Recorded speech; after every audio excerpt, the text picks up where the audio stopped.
राधे राधे दोस्तों, स्वागत है आपका हमारे YouTube चैनल भक्ति की शक्ति ज्ञान के साथ में। दोस्तों, आज के इस वीडियो में हम आपको भक्त के अधीन भगवान एक अनाथ बालक की कहानी सुनाएंगे। तो चलिए शुरू करते हैं। एक गरीब बालक था जो कि अनाथ था।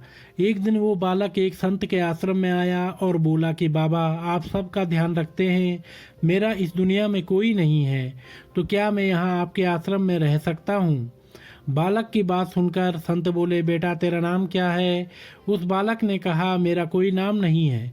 तब संत ने उस बालक का नाम रामदास रखा और बोले कि अब तुम यहीं आश्रम में रहना। रामदास वहीं रहने लगा और आश्रम के सारे काम भी करने लगा। उन संत की आयु 80 वर्ष की हो चुकी थी।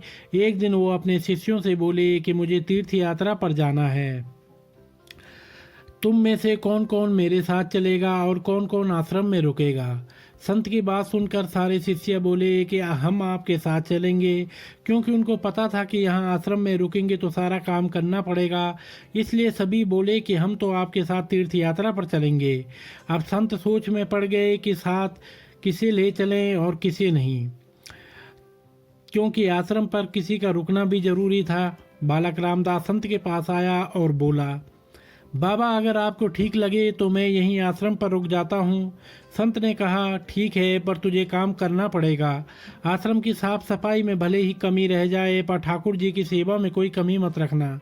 रामदास ने संत से कहा कि बाबा, मुझे तो ठाकुर जी की सेवा करनी नहीं आती, आप बता दीजिए कि ठाकुर जी की सेवा कैसे करनी है, फिर मैं कर दूंगा। संत रामदास को अपने साथ मंदिर ले गए। वहां उस मंदिर में राम दरबार की झांकी थी, जिसमें श्री राम जी, सीता जी, लक्ष्मण जी और हनुमान जी थे। संत ने बालक रामदास को ठाकुर जी की सेवा कैसे करनी है सब सिखा दिया। रामदास ने गुरुजी से कहा कि बाबा, मेरा इनसे रिश्ता क्या होगा ये भी बता दे, क्योंकि अगर रिश्ता पता चल जाए तो सेवा करने में आनंद आएगा। उन संत ने बालक रामदास से कहा कि तुम कहते थे कि मेरा कोई नहीं है, तो आज से ये राम जी और सीता जी तेरे माता पिता हैं। रामदास ने साथ में खड़े लक्ष्मण जी को देखकर कहा, अच्छा बाबा, और ये जो पास में खड़े हैं वो कौन हैं? संत ने कहा, ये तेरे चाचा जी हैं, और हनुमान जी के लिए कहा कि ये तेरे बड़े भैया हैं। रामदास सब समझ गया और फिर उनकी सेवा करने लगा। संत शिष्यों के साथ यात्रा पर चले गए। आज सेवा का पहला दिन था। रामदास ने सुबह उठकर स्नान किया और भिक्षा मांगकर लाया और फिर भोजन तैयार किया। फिर भगवान को भोग लगाने के लिए मंदिर गया। रामदास ने श्री राम, सीता, लक्ष्मण और हनुमान जी के आगे एक एक थाली रख दी और बोला, अब पहले आप खाओ, फिर मैं भी खाऊंगा। रामदास को लगा कि सच में भगवान बैठकर खाएंगे, पर बहुत देर हो गई, रोटी तो वैसी की वैसी थी। तब बालक रामदास ने सोचा, नया नया रिश्ता बना है तो शर्मा रहे होंगे। रामदास ने पर्दा लगा दिया। बाद में खोलकर देखा, तब भी खाना वैसा का वैसा पड़ा था।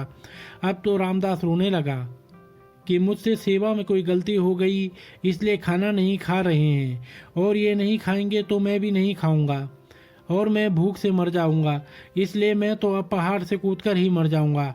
रामदास मरने के लिए निकल जाता है। तब भगवान राम जी हनुमान जी को कहते हैं, हनुमान, जाओ उस बालक को लेकर आओ और बालक से कहो कि हम खाना खाने के लिए तैयार हैं। हनुमान जी जाते हैं और रामदास कूदने ही वाला होता है कि हनुमान जी पीछे से पकड़ लेते हैं और बोलते हैं, क्या कर रहे हो? रामदास कहता है कि आप कौन? हनुमान जी कहते हैं, मैं तेरा भैया हूँ, इतनी जल्दी भूल गए? रामदास कहता है, अब आए हो इतनी देर से, वहाँ बोल रहा था कि खाना खा लो, तब आए नहीं, अब क्यों आ गए? तब हनुमान जी बोले, पिताश्री का आदेश है, अब हम सब साथ बैठकर खाना खाएंगे। फिर राम जी, सीता जी, लक्ष्मण जी, हनुमान जी साक्षात बैठकर भोजन करते हैं। इसी तरह रामदास रोज उनकी सेवा करता और भोजन करता। सेवा करते 15 दिन हो गए। एक दिन रामदास ने सोचा, कोई भी माँ बाप वो घर में काम तो करते ही हैं, पर मेरे माँ बाप तो कोई काम नहीं करते, सारे दिन खाते रहते हैं, मैं ऐसा नहीं चलने दूंगा। रामदास मंदिर जाता है और कहता है, पिताजी कुछ बात करनी है आपसे। राम जी कहते हैं, बोल बेटा, क्या बात है? रामदास कहता है कि अब से मैं अकेले काम नहीं करूंगा, आप सबको भी काम करना पड़ेगा। आप तो बस सारा दिन खाते रहते हो और मैं काम करता रहता हूँ, अब से ऐसा नहीं होगा। राम जी कहते हैं, तो फिर बताओ बेटा, हमें क्या काम करना है?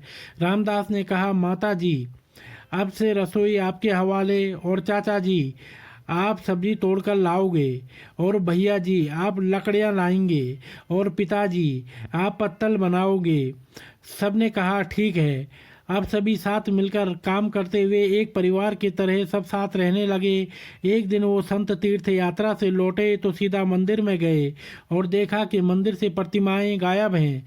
संत ने सोचा कहीं रामदास ने प्रतिमा बेच तो नहीं दी। संत ने रामदास को बुलाया और पूछा भगवान कहाँ गए। रामदास भी अकड़ कर बोला कि मुझे क्या पता, रसोई में कहीं काम कर रहे होंगे। संत बोले ये क्या बोल रहा है। रामदास ने कहा बाबा मैं सच बोल रहा हूँ, जब से आप गए हैं ये चारों काम में लगे हुए हैं। वो संत भागकर रसोई में गए और सिर्फ एक झलक देखी कि सीता जी भोजन बना रही हैं, राम जी पत्तल बना रहे हैं, और फिर वो गायब हो गए और मंदिर में विराजमान हो गए।